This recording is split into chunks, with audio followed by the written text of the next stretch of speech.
Hi, how are you? This is Gustavo Hinojos all the way from Coquitlam, and today we're with Chef Paulina, and today we're going to learn how to make Pan de Muerto, a traditional bread from Mexico, and yeah, it's very delicious. So please join me today and let's learn how to do this.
Bueno, eso no se quería porque tú le hiciste. Y ya nada más le hacemos así. Para que caiga todo y ya se acomode.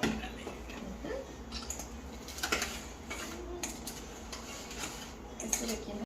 You know, like sometimes like in some class, Oh, like oh, the tier.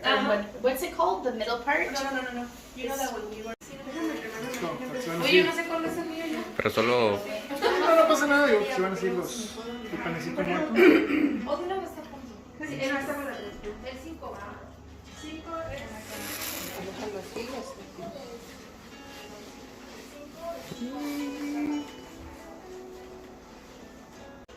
And as always, thank you so much. You can find me as Gustavo Hinojos in Facebook, Twitter, and Instagram. And also thank you very much for following us on our channel Los Hinojos, and see you next time.